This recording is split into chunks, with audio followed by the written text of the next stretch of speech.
Último minuto. Sí, las disculpas a Ignacio Martínez. Vamos con el balance del Ministerio de Salud cuando son las 12 del día con 13 minutos.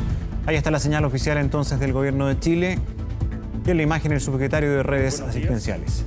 Primero, excusar al ministro de Salud, Jaime Mañalich, que en estos momentos se encuentra en una reunión junto con el presidente de la República, don Sebastián Piñera, y los médicos jefes de las unidades de pacientes críticos de los establecimientos de salud, tanto de hospitales como de centros privados.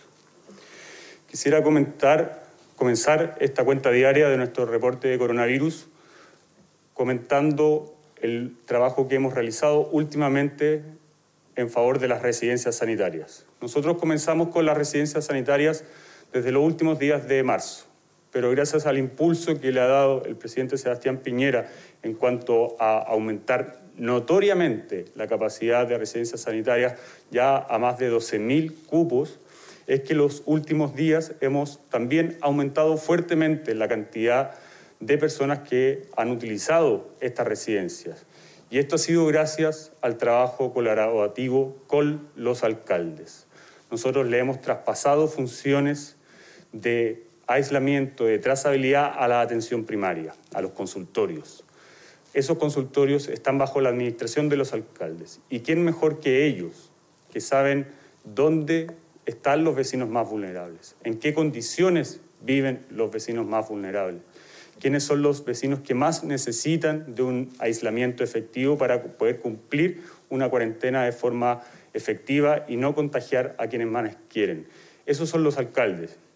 Y ayer, por ejemplo, estuvimos trabajando con el alcalde de La Florida, don Rodolfo Carte, y la alcaldesa de La Pintana, señora Claudia Pizarro, con quienes hemos podido realizar operativos humanitarios de traslado de personas que no tienen las condiciones en su hogar para poder realizar una cuarentena de forma digna y efectiva a estas residencias sanitarias que hemos dispuesto en cada una de las regiones del país para poder ayudar, sobre todo, a esas familias más vulnerables a disminuir la velocidad de contagio y cuidar, obviamente, de los adultos mayores, de los enfermos crónicos. En cuanto a la campaña de vacunación por influenza, nosotros, iniciamos tempranamente esta campaña de vacunación y al día de hoy ya hay 7.2 millones de personas que se han vacunado de las 7,5 millones que eran sujetos, grupos de riesgo, es decir, un 95% de las personas ya se han vacunado, siendo completo récord para una campaña de vacuna de influenza. ¿Y esto cuál era el objetivo? Que el virus de la influenza no circulara y de esa forma disponer de una gran cantidad de camas, sobre todo de camas de cuidados intensivos, para poder enfrentar de buena forma esta pandemia. Y eso se ha logrado. Hoy día las personas que están hospitalizadas son exclusivamente personas que tienen el virus del coronavirus. Y eso ha permitido disponer de un mayor número de camas para atender esta patología, esta pandemia. Durante los últimos 10 días hemos aumentado fuertemente la cantidad de camas críticas en nuestro país. Teníamos 2.600 al 31 de mayo, ya hoy día hay 2.900 unidades de cuidados intensivos y en los próximos días seguiremos aumentando. Eso con la llegada de nuevos ventiladores, de nuevos equipos de oxigenación de alto flujo que se llegará este domingo y a partir de la próxima semana también tendremos la llegada de nuevos vuelos para poder seguir aumentando nuestra cantidad de camas críticas. En relación a la situación de pandemia de carácter mundial, ya hay 7,5 millones de personas que se encuentran contagiadas y 421.000 han fallecido. Hay 3,5 millones que se encuentran ya recuperadas. Y la situación en nuestro país también está en aumento. Hemos visto en los últimos días cómo ha seguido creciendo esta situación, sobre todo en la región metropolitana y en la región de Tarapacá, en donde hay cuarentenas ya para disminuir esta velocidad de contagio. Durante las últimas 24 horas se registraron 6.754 casos nuevos, de los cuales 6.217 son casos que presentan síntomas y 537 personas que no han presentado síntomas, es decir, asintomáticos. la cifra total de personas ya diagnosticadas con coronavirus en el país alcanza la cifra de 160.846 personas, de las cuales 26.218 están activas, es decir, en un periodo de contagio. En cuanto a los fallecimientos, de acuerdo a los decesos inscritos en el registro civil, se informaron 222 personas que lamentamos profundamente. Quiero recordar, tal como lo hemos hecho los últimos días, que estas personas tienen una fecha de fallecimiento distinta a la fecha de inscripción, que es la que se informa diariamente. Y para graficarlo claramente, el día 10 de junio de estas 222 personas fallecieron 23. De estas 222 personas, el día 9 de junio fallecieron 92 personas. El día 8 de junio, 22 personas. Y antes del día 8 de junio fallecieron 85 personas.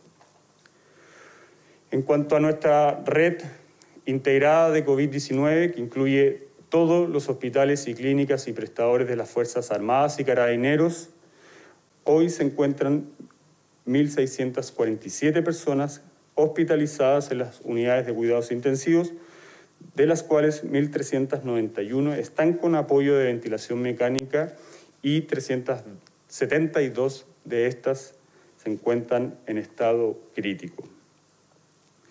En cuanto a la cantidad de ventiladores disponibles, el día de hoy se encuentran 310 ventiladores disponibles. En cuanto a la cantidad de exámenes de laboratorios informados las últimas 24 horas, el día de ayer se informaron 18.733, acumulando 799.777 exámenes.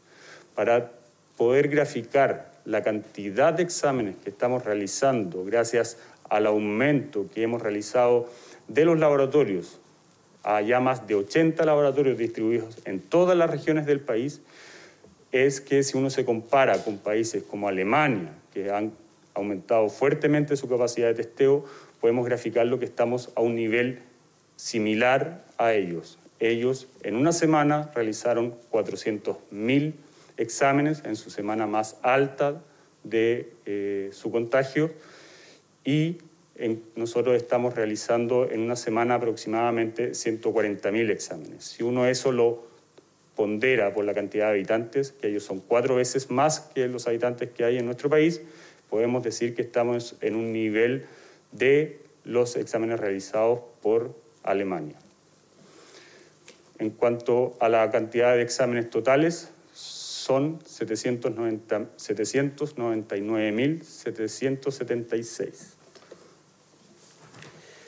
Tal como lo comencé mencionando, en relación a las residencias sanitarias, ya disponemos de 131 recintos para poder recibir a las personas que quieran realizar una cuarentena de forma efectiva sin arriesgar a sus seres queridos.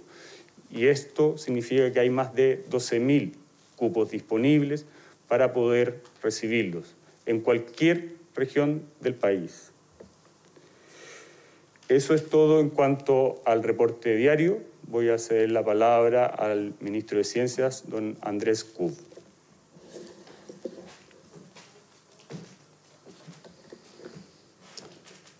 Muy buenos días.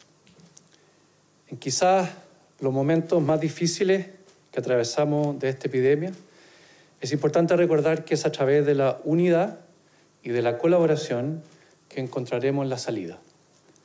En este espíritu colaborativo, desde el Ministerio de Ciencia hemos trabajado de manera incansable junto a otros ministerios, la comunidad científica y de innovación y a través de alianzas con el sector privado para encontrar esas soluciones que todos necesitamos. Junto con mantener firme el compromiso de entregar cada vez más y mejor información, quiero compartir con ustedes 3 líneas de trabajo que hemos impulsado desde el Ministerio para apoyar este gran esfuerzo país. Primero, una vacuna será la solución definitiva para el COVID-19. Y aunque existen numerosos equipos de investigación en el mundo trabajando desde el inicio de esta pandemia, su desarrollo tardará entre 12 y 18 meses, porque cada investigación necesita una serie de etapas rigurosas de prueba. La Organización Mundial de la Salud informa periódicamente cómo avanzan los distintos desarrollos a nivel mundial y hoy día existen alrededor de 10 estudios en fase clínica, ya en pruebas con humanos. Como Ministerio estamos trabajando para que cuando llegue el momento podamos asegurar el acceso oportuno y equitativo en Chile de una vacuna segura y efectiva para el COVID-19. A través de la colaboración internacional en investigación y desarrollo y poniendo a disposición las capacidades y ventajas de nuestro país, buscaremos optar a las mejores opciones para acceder a la vacuna. Esto lo hemos trabajado junto con embajadores y conversaciones que ha tenido el presidente de la República con otros mandatarios. Por esto, el presidente nos ha encomendado liderar una estrategia nacional para una vacuna COVID-19 que nos permita prepararnos para llegar con ella lo antes posible, primero a la población más de riesgo y luego a toda la ciudadanía. Esta estrategia consiste en identificar desarrollos promisorios y establecer colaboraciones internacionales para realizar ensayos clínicos en Chile, contribuyendo al desarrollo de la vacuna y al fortalecimiento de la comunidad científica. Ya tenemos establecido contacto con algunos desarrollos, por ejemplo, en China, que están entrando en fase de prueba en humanos. Llevaremos adelante esta tarea junto al Ministerio de Salud, junto al Ministerio de Relaciones Exteriores y con la activa participación de la comunidad científica, tanto en asesoría, en gestión y ejecución de ensayos clínicos. Segundo, junto a este desafío, quiero destacar el aporte de la comunidad de innovación local en la plataforma llamada Un Respiro para Chile, que ha levantado un inédito esfuerzo para complementar el stock de ventiladores mecánicos de la red de salud. Desde fines de marzo, como Ministerio, junto a la SOFOFA, el BID, la Sociedad Chilena de Medicina Intensivo y un grupo de expertos, apoyamos el desarrollo de sistemas alternativos de ventilación a través del talento local y el desarrollo tecnológico de empresas, universidades y de nuestras Fuerzas Armadas. Así, hemos impulsado la recuperación de ventiladores en desuso, la utilización de tecnología de ventilación para múltiples pacientes y la fabricación de ventiladores mecánicos de emergencia hechos en Chile. Gracias a esta convocatoria ya se evaluaron 35 prototipos. De ellos, 5 diseños nacionales se encuentran hoy en fases de prueba. Esperamos en estos días tener noticias definitivas del primero de estos equipos, que está por finalizar la última prueba de los ensayos clínicos y preparándose entonces para su fabricación. Quiero aprovechar de destacar que gracias a esta plataforma se ha generado un valioso acuerdo para evaluar estos equipos en un sistema que no existía en nuestro país.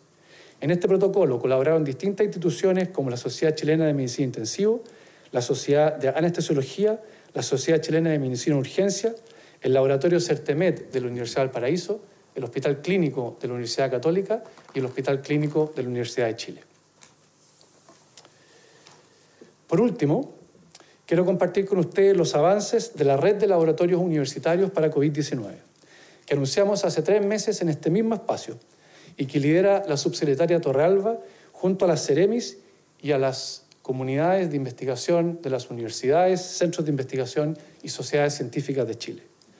Esta red de laboratorios universitarios, en menos de 3 meses, ha sumado 31 centros diagnósticos, los que representan hoy alrededor del 10% de todos los exámenes de PCR que realizamos en Chile. Con un promedio de 2.400 test diarios, estos laboratorios suman más de 78.300 exámenes analizados y cumplen un rol fundamental, descentralizando las capacidades de diagnóstico en 13 regiones del país, siendo, por ejemplo, en Atacama, el único laboratorio que analiza exámenes de PCR.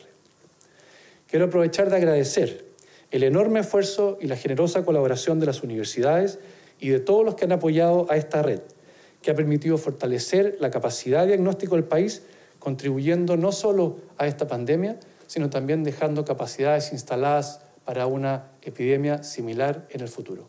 Muchísimas gracias. Abrimos el espacio Buenas para tardes, preguntas. subsecretario. ¿Existe discriminación entre los pacientes en la atención? Esto debido a que un informe que dio a conocer la Escuela de Salud Pública de la Universidad de Chile daba cuenta de demoras tanto en la atención y en el resultado del PCR, y también con aquellos que son pacientes tanto de FONASA y así también desde las ISAPRES. ¿Existe una discriminación entonces en cuanto a los pacientes que están en la red de salud pública? Y así también otra pregunta, ¿en qué van estas pruebas que aseguraron que estaban haciendo con el test de saliva? Si existe un espacio ya en los laboratorios para implementarlos. Muchas gracias. Voy a ceder la palabra al subsecretario. En cuanto al examen de PCR mediante saliva, seguimos trabajando para poder implementarlo con el objetivo de hacer más rápido la toma de muestra del examen y también de reducir la probabilidad de contagio del personal de salud, pero aún no tenemos ya fecha definitiva. En relación a la cantidad de exámenes por PCR que estamos realizando diario, sea para FONASA, sea para ISAPRE, sea para el personal de Fuerzas Armadas, de Carabineros, acá hay una sola red integrada COVID-19. Y esta es la red de laboratorios que acaba de mencionar el ministro Kub, que está compuesta no solamente por los laboratorios públicos, por los laboratorios privados, sino que también por los laboratorios de las universidades. Son más de 80 laboratorios que al día de hoy ya están realizando 20.000 exámenes diarios. Hace 4 semanas atrás estábamos realizando una cantidad notablemente inferior. ¿Y qué es lo que se ha hecho? Un trabajo enorme para poder seguir aumentando esta capacidad de testeo, porque estamos liderando una estrategia de testeo, de trazabilidad y de aislamiento a través de las residencias sanitarias. Bajo esta lógica, nosotros estamos trabajando día a día, durante las 24 horas del día, para poder seguir aumentando esta capacidad de testeo. Obviamente, nos interesa dar el plazo en el menor tiempo posible. Y eso es lo que estamos trabajando, insisto, diariamente para poder aumentar cada día más y más nuestra capacidad de testeo.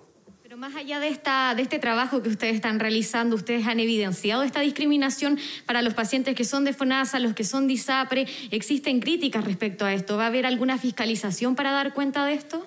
Nosotros no tenemos evidencia de que exista una discriminación, por lo tanto, el trabajo que se está haciendo es seguir aumentando la capacidad. Insisto, esta capacidad es para todos los ciudadanos. Acá hay medidas de salud pública. No son prestadores privados que atienden a pacientes de ISAPRE, no son prestadores públicos que atienden a pacientes de FONASA. Acá hay una sola red y esta red da atención a la totalidad de la ciudadanía a través de la red integrada de COVID-19. Si es necesario seguir abriendo más laboratorios, obviamente que lo vamos a seguir realizando. Nosotros tenemos los insumos para poder seguir testeando esta cantidad de personas con el objetivo de mantener esta estrategia de testeo, trazabilidad, aislamiento. Buenas tardes, subsecretario, ministro. ¿Cómo va la coordinación con el registro civil? Esto luego de que el director ayer señalara que ellos no conocían la metodología y estaban colaborando con el ministerio. Y también si se puede referir al oficio enviado por el fiscal nacional Jorge Abbott al ministro de Salud, indicando algún problema en la certificación de las muertes domiciliarias. ¿Pide el fiscal nacional en este oficio reiterar a los establecimientos de salud la emisión oportuna de certificados de defunción y además solicita designar coordinadores en esta materia? Efectivamente, recibimos un oficio del señor fiscal nacional, el señor Jorge Abbott, y agradecemos que haya realizado eso. ¿Por qué? Porque eso es una responsabilidad que recae en los médicos de la red de salud integrada COVID-19. Son ellos los que tienen la responsabilidad, cuando no hay presencia o presunción de participación de terceros, de entregar el certificado de defunción. Y es por eso que yo mismo he instruido a los servicios de salud para que designen a una persona que esté las 24 horas del día, pudiendo facilitar el proceso y la coordinación con Fiscalía, con el Servicio Médico Legal. ¿Para qué? Para dar dignidad en los momentos más duros de la vida, que es cuando fallece un ser querido, y es por eso que eso debe mejorar y, insisto, agradezco el ordinario enviado por el fiscal Abbott que determina claramente de quién es la responsabilidad cuando no hay participación de terceros. Sobre la coordinación con el registro civil, subsecretario, luego de las declaraciones de su director que no conocía la metodología, quedan las dudas de cómo está este trabajo en conjunto, si se puede referir. Gracias. Nosotros estamos recibiendo de parte del registro civil diariamente la información y es por eso que podemos comunicarla aquí a toda la ciudadanía con transparencia, indicando cuándo son los días exactos de fallecimiento, y agradecemos nuevamente el trabajo que está realizando el Servicio del Registro Civil en colaboración con esta pandemia y el Ministerio de Salud. Subsecretario, buenas tardes. ¿Qué está pasando con el Hospital San José? Tenemos imágenes de pacientes que están siendo trasladados desde la carpa de afuera hasta el interior, están siendo llevados básicamente envueltos en plástico, eso es lo primero. Y lo segundo, ¿están instalados todos los equipos de ventiladores que han traído? ¿Existe la capacidad de seguir aumentando camas o estamos a tope? Nosotros tenemos la posibilidad de seguir creciendo. Hay un plan que se diseñó en el mes de febrero en que cada uno de los hospitales diseñó cómo aumentar esta capacidad. Incluso algunos hospitales, como lo hemos visto en la Posta Central, como en el Sotero del Río, como el mismo San José, han aumentado aún más de esta planificación inicial.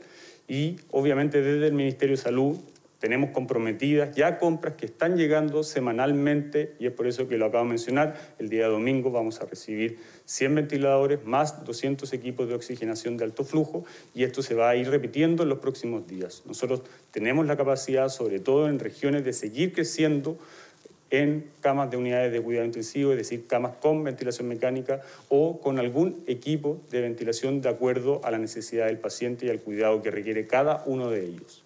En relación al Hospital San José, a propósito de la lluvia, ingresó por debajo de la carpa agua y obviamente por precaución de los pacientes se hizo un traslado preventivo para obviamente corregirlo rápidamente y volver a utilizarlo en beneficio de todos nuestros pacientes.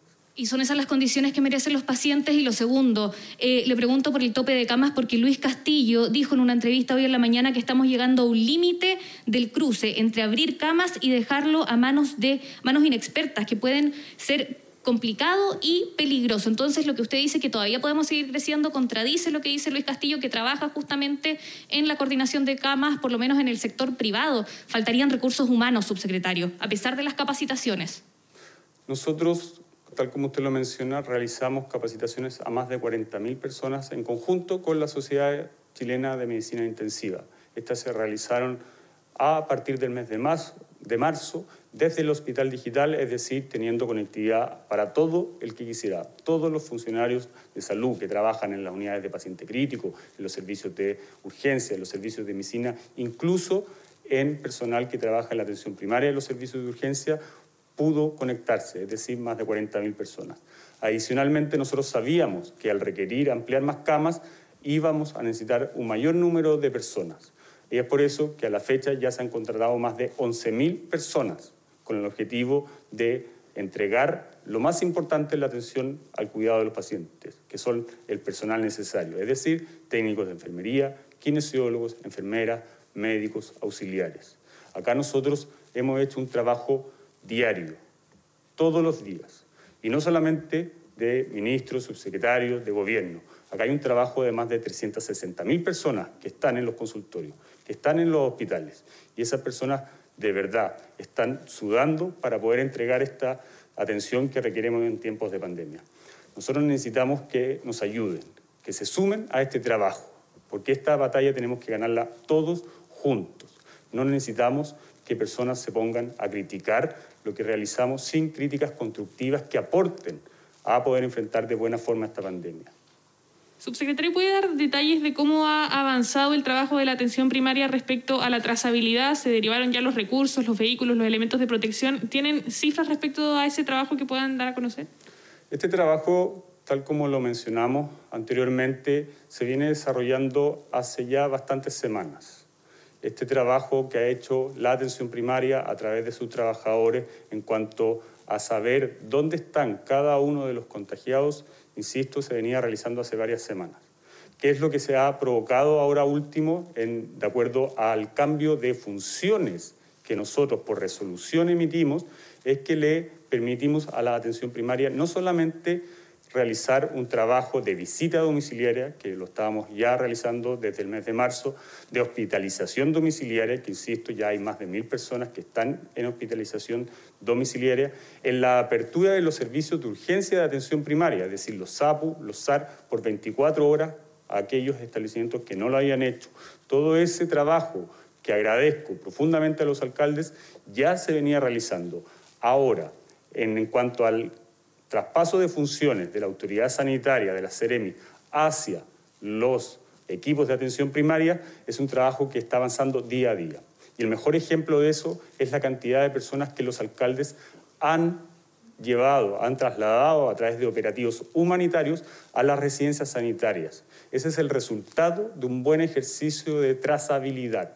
Cuando los consultorios reciben la información de cada una de las personas que se encuentran contagiadas, pueden determinar quiénes son los contactos estrechos, que principalmente son las personas que viven en su mismo hogar. A esas personas se les realiza una visita y de acuerdo a esa visita se determina obviamente si esas condiciones permiten o no poder realizar una cuarentena de forma efectiva. En caso que no, el mismo municipio a través de la atención primaria puede coordinar el traslado. Y ayer yo mismo presencié de primera fuente el traslado que hizo el alcalde Carter de La Florida, también el trabajo que hizo la alcaldesa de La Pintana, señora Claudia Pizarro, en cuanto a poder darle la posibilidad a personas muy vulnerables, la posibilidad de realizar una cuarentena de forma efectiva. ¿Cuándo podrían incorporarse cifras de trazabilidad en estos reportes? Perfectamente, estamos aplicando indicadores y que en un futuro cercano van a ser incorporados también al reporte para ir dando seguimiento al trabajo que se está realizando comuna por comuna. Subsecretario, muy buenos días. El 1 de junio se cambió el criterio sobre los casos activos. Ahí teníamos casi 59.000. Con la modificación la baja fue realmente significativa. Incluso hoy ya no llega ni siquiera a los 30.000 casos activos.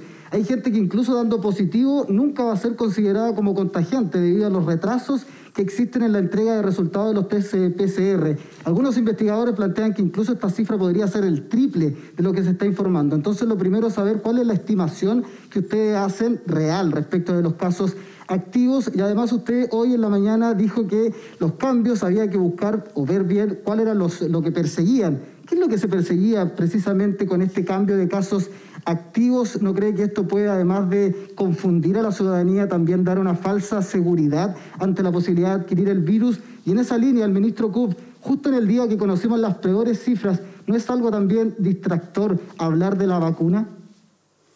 A ver, en relación a nuestra capacidad de testeo, acabo de mencionarlo. Nosotros estamos realizando una cantidad de testeo muy elevada, muy comparable con otros países que han hecho un trabajo muy bueno como es Alemania. Nosotros diariamente estamos realizando un promedio de 20.000 exámenes diarios. Eso implica a la semana 140.000. Para una población de 20 millones en comparación a la población de 80 millones de Alemania, que realiza 400.000 test a la semana, es un nivel adecuado para poder testear, trazar y aislar. Este trabajo nosotros vamos a seguir creciendo. Nosotros necesitamos seguir testeando a todos quienes presenten síntomas y cumplan la condición de caso sospechoso. Obviamente podemos cometer errores y eso está dentro de las posibilidades de cuando se enfrenta a una pandemia. Pero tenemos que ver la visión global de todo el trabajo que se ha realizado. Cuando uno ve que se hacen críticas por casos puntuales, nosotros primero es lamentar y tratar de corregir ese caso puntual. Pero cuando uno ve todo el trabajo que se ha realizado en cuanto al aumento de camas, en cuanto al aumento de la capacidad de testeo, de pasar de un solo laboratorio, que era el Instituto de Salud Pública, a tener más de 80, apoyado fuertemente con el trabajo que han realizado las universidades, logrando hacer 20.000 exámenes diarios. Cuando uno ve que la red de unidades de cuidado intensivos, que durante 10 años estuvo en 600 camas en el sector público y que ahora, a propósito de toda esta conversión, hoy día ya hay 2.900 camas para poder atender a quienes más lo necesitan, porque se agravan más, sobre todo a los adultos mayores. En todo el trabajo que se ha hecho en cuanto a residencias sanitarias, 12.000 residencias sanitarias dispuestas para cualquier ciudadano en cada una de las regiones del país y que esas se estén utilizando a una velocidad y gracias a la ayuda que los alcaldes, y aprovecho de invitar a quienes no lo han hecho, a que se sumen a esto, porque es Son ellos los alcaldes quienes conocen la realidad muy de cerca de cada uno de sus vecinos. El trabajo que se hizo en vacunación, haberse anticipado a una campaña de vacunación para hoy día no tener circulación del virus de la influenza, es un trabajo enorme que han hecho los trabajadores de la atención primaria de salud. Todo este trabajo ha ayudado a que esto se enfrente de buena forma. Nosotros lamentamos, obviamente, cada uno de los fallecimientos que ocurren en nuestro país a propósito del coronavirus. Y también, insisto, corregimos cada uno de los problemas que se vayan presentando.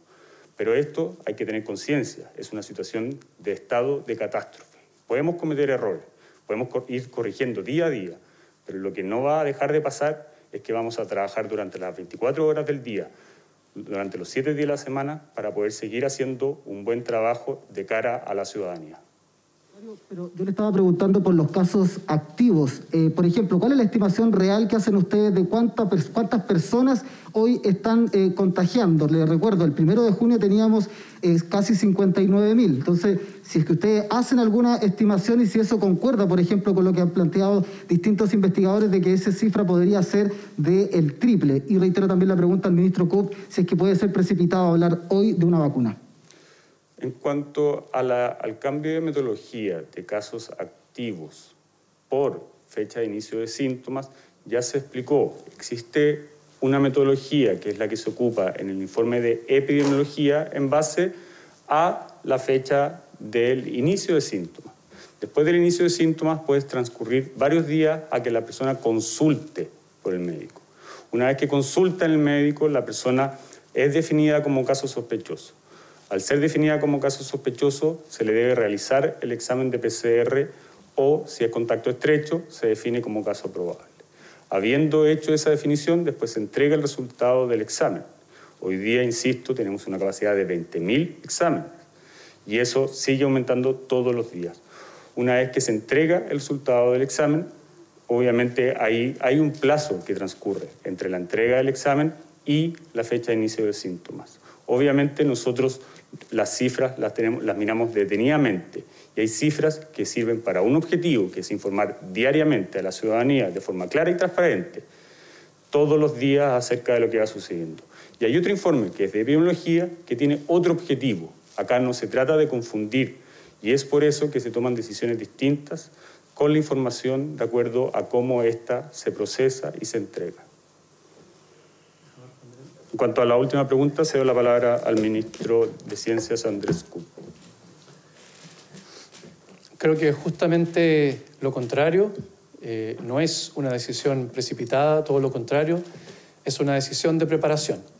Tal cual como nos preparamos muy al inicio respecto a la preparación del sistema de salud, también nos preparamos desde la comunidad científica, con una reunión el 18 de febrero para planificar cómo iba a ser una potencial red de laboratorios que hicieran PCR, que hoy día están siendo una capacidad adicional de nuestro sistema. De la misma forma, estamos hoy día anticipándonos, porque este es un proceso que va a durar bastante tiempo, entre 12 y 18 meses, y donde hoy día se están cerrando los acuerdos internacionales con aquellos candidatos promisorios que pueden presentar una solución definitiva a esta epidemia. Por lo tanto, este escenario donde nos empezamos a preparar a través de ensayos clínicos con la comunidad internacional está totalmente en línea con lo que hemos hecho desde el comienzo de prepararnos, de anticiparnos frente a una epidemia sin precedentes. Muchísimas gracias por sus preguntas.